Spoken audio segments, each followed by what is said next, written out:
हमारे डाउट और किस तरीके से तैयारी करनी चाहिए। हम तैयारी की स्टार्टिंग करते हैं, उनकी तैयारी कम थी लेकिन उनका पेपर अच्छा हुआ। किसी एक टीचर को, यूट्यूब पे बहुत सारे टीचर्स हैं, क्या होता है ना, कुछ लोगों का नाम काफ़ी होता है कि नहीं वो अच्छा पढ़ाते हैं, आते हैं जोश में 2 दिन पढ़े बस काम खत्म, 10 दिन से ऊपर कोई पढ़ता ही नहीं। 50% सिलेबस हो जाए तब आपको मॉक टेस्ट स्टार्ट कर देना चाहिए, प्रॉपर मॉक टेस्ट देना पड़ेगा, एक प्रॉपर रोड मैप होना चाहिए। 100 दिन का एक चैलेंज अगर आप लोग साथ दोगे तब है पढ़ना, उसको आपको फॉलो करना है। 100 डेज के अंदर आपको अपनी लाइफ चेंज करनी, मतलब प्रॉपर नोट्स बनाना। इस वीडियो में हम बात करेंगे कि एयरफोर्स में सिलेक्शन कैसे पाया जा सकता है। इस वीडियो में वो कंप्लीट चीज़ें डिस्कस होंगी, क्या गलतियां लोग करते हैं और क्या उनको नहीं करना चाहिए, और अपनी तैयारी को हम किस तरीके से और बेटर कर सकते हैं, इन सभी के बारे में इस वीडियो में बात होगी। जो लोग भाई नए हो चैनल सब्सक्राइब कर देना, वीडियो को लाइक कर देना, शेयर कर देना, और एक हाइप का सेशन होगा उसमें उस वीडियो को हाइप कर देना। 3 बार मैक्सिमम हाइप कर सकते हैं, तो वीडियो को ज़रूर हाइप कर देना। देखो, इस वीडियो को शुरुआत से लेकर एंड तक देखोगे तो सारे तुम्हारे डाउट और किस तरीके से तैयारी करनी चाहिए वो सब क्लियर हो जाएगा।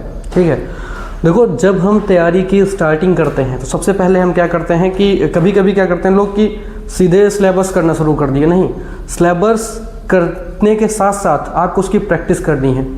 इन सारी चीज़ों को ध्यान देना, क्योंकि पेपर में अधिकतर आपने ये भी सुना होगा कि जो लोग इनकी तैयारी कम थी लेकिन उनका पेपर अच्छा हुआ, जिनकी तैयारी बहुत ज़्यादा थी टाइम की प्रॉब्लम आ गई। ये इस तरीके से बहुत सारी चीज़ें होती हैं जो पेपर में मैटर करती हैं। प्रैक्टिस कितनी की आपने, ये बहुत मैटर करता है।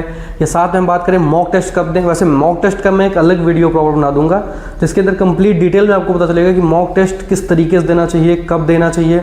अभी देखो, स्टार्टिंग में आपको क्या करना चाहिए। शुरुआत ऐसे करो कि जैसे मान लीजिए आपने आज से तैयारी स्टार्ट की। सबसे पहले देखो कि आपका सिलेबस क्या है। सिलेबस देखने के बाद आपको क्या करना है, किसी एक टीचर को, यूट्यूब पे बहुत सारे टीचर्स हैं, उनमें से सबसे पहली चीज़ तो किसी एक को डायरेक्ट मत फॉलो करो। पहले कुछ लोग क्या होता है ना, कुछ लोगों का नाम काफ़ी होता है कि नहीं वो अच्छा पढ़ाते हैं, तुमको उनके अकॉर्डिंग नहीं चलना है। तुमको खुद से देखना है कि रियल में क्या वो जो पढ़ा रहे हैं वो तुम्हें समझ में आ रहा है। किसी के नाम पर बिल्कुल भी मत जाना। ठीक, पहली चीज़ तो ये हो गई। अब जैसे तुमने डिसाइड कर लिया, तुमको सिलेबस पता है कि क्या क्या आने वाला है, साथ में तुमने टीचर को डिसाइड कर दिया कि हमें किस टीचर से पढ़ना है, तो एक सिलेबस है, एक टीचर है, तो उस टीचर को फॉलो करते जाओ। देखो, अगर ये चाहोगे कि 1 मंथ या फिर 20 दिन के अंदर पूरा सिलेबस खत्म कर लो, ये इम्पॉसिबल है। लोग कहते हैं कि पॉसिबल है लेकिन बिल्कुल भी नहीं।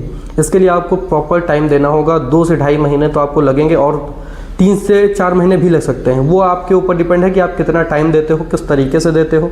ये सारी चीज़ें मैटर करती हैं। और पहले चीज़ तो मैं बता दूं यार, ये मेरे वीडियोस आप देखते हो काफ़ी टाइम बाद आते हैं, तो व्यूज़ के लिए तो बिल्कुल भी नहीं होते। जो जेन्युइन चीज़ें हैं केवल वही चीज़ें मैं बताता हूँ। और साथ में लास्ट में वीडियो के तुम्हें ये भी बताऊँगा किस तरीके से क्या करते रहो जिससे आपका सिलेक्शन हो जाए, और साथ में एक चैलेंज रहेगा जिसको अगर आप भी फॉलो करते हो, और आप लोगों के कमेंट्स बता देंगे कि मुझे फॉलो करना है कि नहीं। कि आप भी देखते हो मेरे वीडियो 2 महीने 3 महीने या फिर 1 महीने, मतलब ऐसे ही आते हैं, रेगुलर नहीं आते कभी। जो इंपॉर्टेंट चीज़ें होती हैं केवल उनमें आते हैं। तो शुरुआत देखो मैंने किस चीज़ से की थी कि आपको तैयारी करना है तो कुछ चीज़ों को आपको अलग अलग करना पड़ेगा। यानी अब फेज़ 2 के लिए क्या आपको अलग से करना है, नहीं, सारी चीज़ें इसी में डिस्कस करोगे। देखो, स्टार्टिंग आपने कर दी सिलेबस समझने से। अब आपको पता चल गया कि आपके सिलेबस में क्या आना है, आपने टीचर को ढूंढ लिया कि आपको किस टीचर से पढ़ना है। अब प्रॉपर क्लास 1 से लेकर स्टार्ट करो, लास्ट तक पूरा पढ़ते जाओ। अब लोग क्या करते हैं कि 2 दिन क्लास करते हैं ऑनलाइन का। मैं तुमको अगर मैं सच्चाई बताऊं, ये है कि लोग आते हैं जोश में 2 दिन पढ़े बस काम खत्म, 10 दिन से ऊपर कोई पढ़ता ही नहीं, सिलेबस कंप्लीट होता ही नहीं, और डायरेक्ट आ जाते हैं मॉक टेस्ट देने। कुछ भाई समझ में नहीं आएगा। पहला काम होता है सिलेबस को कंप्लीट करना। जब आप एयरफोर्स की तैयारी शुरू करोगे, जब आपका 50% सिलेबस हो जाए तब आपको मॉक टेस्ट स्टार्ट कर देना चाहिए। मैं मॉक टेस्ट इतनी जल्दी क्यों बोल रहा हूँ, क्योंकि जो मेन प्रैक्टिस होगी आपकी वो मॉक टेस्ट से होगी। आप ये देखते हो ना कि कम से कम टाइम में क्वेश्चन वही कर सकता है जिसने प्रैक्टिस अच्छे से की है। अगर किसी ने केवल सिलेबस कंप्लीट किया और सोचे कि वो पेपर क्वालिफाई कर लेगा, भाई इम्पॉसिबल, क्योंकि आपको टाइम की शॉर्टेज वहाँ पर आएगी। उसको अलग, मतलब उसको ख़त्म करने के लिए टाइम की शॉर्टेज को आपको प्रॉपर मॉक टेस्ट देना पड़ेगा। एक प्रॉपर रोड मैप होना चाहिए कि नहीं हमें किस दिन क्या पढ़ना है और कैसे क्या। अगर ऐसे ही करोगे तो बिल्कुल, मैंने तो ऐसे एक चीज़ सोची है, वो मैं आपको पहले ही बता दूं। 100 दिन का एक चैलेंज अगर आप लोग साथ दोगे तब। इस वीडियो के नीचे कमेंट करना कौन कौन तैयार है। 100 दिन तक मैं डेली वीडियो अपलोड करूँगा। आपको क्या करना है, आपको डेली, जैसे मैं अपना रूटीन फॉलो कर रहा हूँ, जो आपका रूटीन है, आपका रूटीन है पढ़ना, उसको आपको फॉलो करना है और डेली कमेंट करना है कि हाँ आज का जो मैंने टारगेट बनाया था वो कंप्लीट हुआ। अगर तुम लोग भी इंटरेस्टेड हो तो इस वीडियो के नीचे कमेंट करना, और अगर कमेंट पॉजिटिव रहे तो बिल्कुल हम 100 डेज चैलेंज लाएंगे।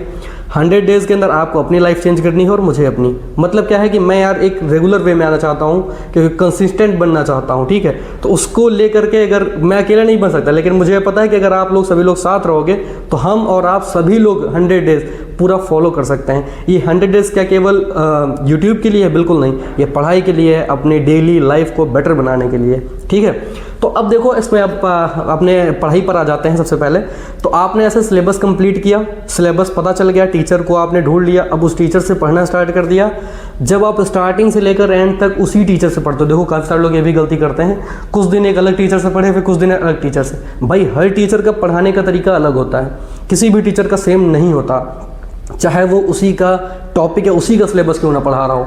जैसे कुछ चीज़ें होती है ना एक्सप्लेन करने का, जैसे आप नाउन की डेफिनेशन नॉर्मल समझने की कोशिश करो, कोई टीचर प्रॉपर डेफिनेशन बताते हैं, noun is the name of any person place, वो सब भाई बचपन में पढ़ते थे। कुछ टीचर क्या बताते हैं, which has any name is called noun. तो अब देखो आपको पुरानी चीज़ें नहीं, अब आपको अपडेट होने की ज़रूरत है। मतलब किसी चीज़ का कोई नाम है वो नाउन है। अब हर टीचर पढ़ोगे तो हर टीचर एक अलग वे में समझाएगा आपको, कोई टीचर बचपन वाली डेफिनेशन बताएगा, कोई टीचर शॉर्टकट बताएगा। ये सारी चीज़ तब आएंगे जब आप प्रैक्टिस भी करोगे, क्योंकि देखो टीचर को फॉलो करना, उनकी प्रॉपर नोट्स बनाना, ये भी इंपॉर्टेंट है। देखो मैंने क्या कहा, आपने सिलेबस कंप्लीट किया, टीचर को आपने फॉलो किया, लेकिन टीचर को पढ़ते चले गए, नोट्स नहीं बनाए तो कोई मतलब नहीं निकलेगा। मतलब प्रॉपर नोट्स बनाना सबसे इंपॉर्टेंट चीज़, क्योंकि जब आपका पेपर होगा ना लास्ट के जब 10 दिन आपके बचेंगे, उस 10 दिनों में क्या करना है, केवल आपको अपनी नोट्स देखनी है, और जो आपने मॉक टेस्ट दिया है अगर आपने उसकी अलग से कॉपी बनाई है, केवल उसको देखना है। अब उस टाइम पे लोग सबसे बड़ी गलती क्या करते हैं, टीचर्स मैराथन क्लास लाते हैं। भाई उनको तुम उस टाइम पे तुम मत फॉलो करो उस टाइम पे, क्योंकि तुमने जितना फॉलो करना था 2 से 2.5 मंथ 3 मंथ आपने उनको दिया है, यानी जितना उनको आता था वो आपको दे चुके हैं। अब आपको अपने ऊपर काम करना रहता है लास्ट में, और वो काम तब होता है जब आपने नोट्स अपनी प्रॉपर बनाई हैं। नोट्स प्रॉपर है आपके पास, आप उनका रिवीजन करोगे, आपके मार्क्स अच्छे होंगे। क्यों? क्योंकि कम टाइम में आपने पूरे जितना भी उन्होंने 2-3 महीने में पढ़ाया आपको, जितना आपने पढ़ा पूरा आपने एक बार में रिकॉल कर लिया।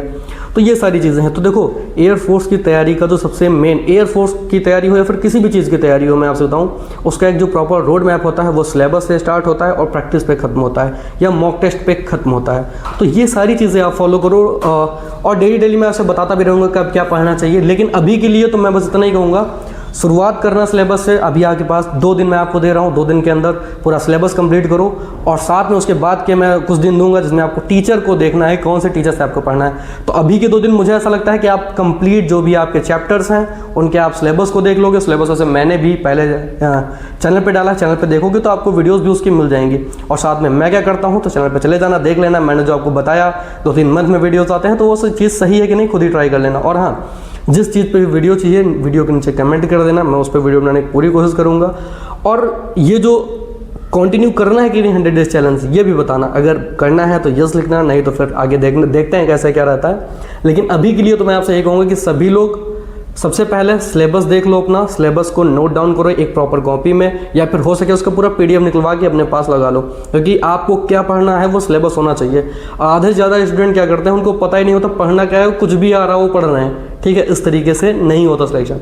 तो कुछ चीज़ें ध्यान देना, सबसे पहले अपना सिलेबस अभी 2 दिन का टाइम है, बिल्कुल पूरा नोट डाउन करके रख लो, ठीक है। उसके बाद फिर मैं वीडियो आपके लिए लाऊंगा कि किस टीचर से पढ़ना चाहिए, कैसे क्या, वो कंप्लीट डिटेल। तो वीडियो काफ़ी लंबा हो रहा है, तो वीडियो कहीं पर अब एंड करेंगे, ज़्यादा बड़ा वीडियो को नहीं करेंगे। मिलते हैं अगले वीडियो में, तब तक के लिए जय हिंद।